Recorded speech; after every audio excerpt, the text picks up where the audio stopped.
সোহাগের মা রান্নাঘরে সকলকেই স্বাগত। এই তীব্র তাপমাত্রায় আমরা প্রত্যেকেই ঠান্ডা পানীয় খেতে পছন্দ করি। কুলফি, আইসক্রিম, লস্যি, শরবত প্রতিটি জিনিসই এই গরমের মধ্যে আমরা ভীষণভাবে পছন্দ করি। তাহলে চলুন বন্ধুরা, দেখে নেওয়া যাক আমার আজকের রেসিপি আমপুরা শরবত।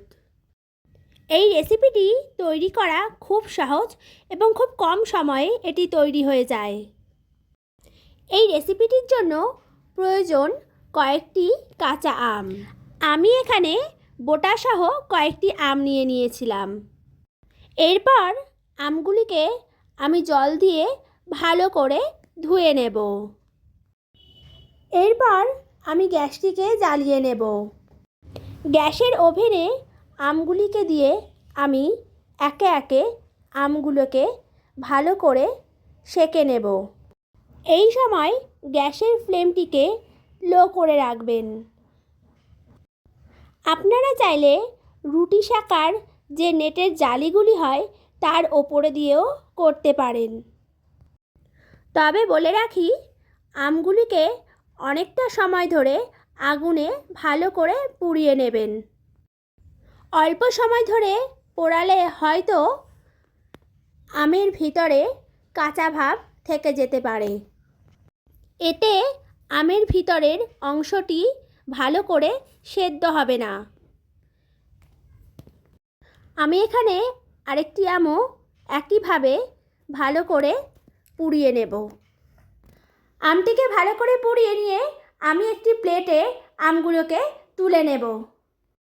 আমগুলি সামান্য ঠান্ডা হয়ে এলে আমি একটি পাত্রে জল নিয়ে নেব আমের খোসাগুলোকে ছোলার জন্য।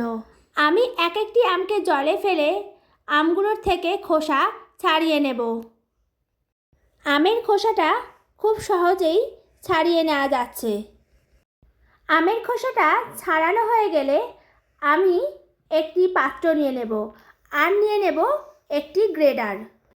গ্রেডারের সাহায্যে আমি ভালো করে আমগুলিকে গ্রেড করে নেব। আমগুলি ভালো করে গ্রেড হয়ে গেলে তাতে দিয়ে দেব একটু জল। জল দেওয়ার ফলে আমে একটি ব্যাটার তৈরি হয়ে এসেছে। এই ব্যাটারের মিশ্রণটিকে আমি সুন্দরভাবে ফেটিয়ে নেব। আমের এই ব্যাটারটিকে ততক্ষণ ফাটাবেন যতক্ষণ না আমের ব্যাটারটি এই রকম ঘন হয়ে আসে।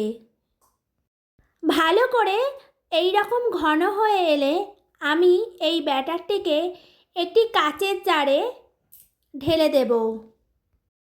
আপনারা চাইলে এই ব্যাটারটিকে একটু ভালো করে ছেঁকেও নিতে পারেন। আমার এখানে ব্যাটারটি ছাঁকার কোনো প্রয়োজন হয়নি, কারণ ভালো করে হয়ে ব্যাটারটি মিশে গিয়েছিল জলে। আমি এখানে দুটি কাচের গ্লাস নিয়েছিলাম। কাচের গ্লাস দুটিতে আমি 3-4টে করে আইস কিউব দিয়ে দিয়েছিলাম। আপনারা চাইলে আপনাদের প্রয়োজন মতো আইস কিউব বাড়িয়ে বা কমিয়ে নিতে পারেন।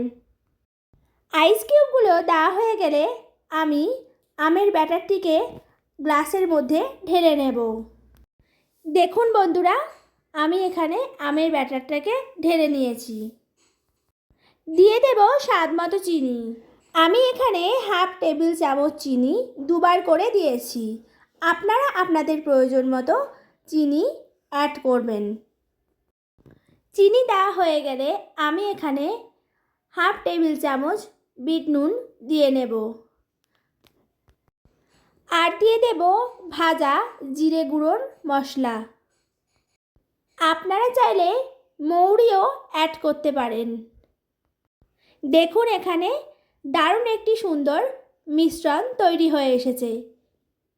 এবার একটি চামচের সাহায্যে আমি ভালো করে মিশ্রণটিকে নাড়িয়ে নেব, যাতে সব কিছু সুন্দরভাবে শরবতের সঙ্গে মিশে যায়। আর দিয়ে দেব একটি পুদিনা পাতা। আপনারা অবশ্যই জেনে থাকবেন পুদিনা পাতা শরীরকে ঠান্ডা করে রাখে। আর দিয়ে দেব একটি করে পাতিলেবু। পাতিলেবুটিকে আমি এখানে গোল গোল আকারের শেপ দিয়ে নিয়েছি। আমার রেসিপিটি রেডি হয়ে এসেছে। আমপোড়ার এই শরবতটি আপনারা 2 থেকে 3 দিন ফ্রিজে রেখে সংরক্ষণ করতে পারেন। আর সব শেষে দিয়ে দেব একটি করে স্ট্র। এই গরমের দিনে দুপুরে কিংবা বিকেলবেলায় অতিথির আগমন ঘটলে আপনারা সুন্দরভাবে এই রেসিপিটি সার্ভ করে নিতে পারবেন। এই চ্যানেলের ভিডিওগুলি ভালো লাগলে অবশ্যই চ্যানেলটিকে সাবস্ক্রাইব করবেন আর আমাকে কমেন্ট করে জানাতে ভুলবেন না। আজ এই পর্যন্তই, আবার দেখা হবে নতুন একটি রেসিপির ভিডিও নিয়ে। ততক্ষণ ভালো থাকবেন, সুস্থ থাকবেন।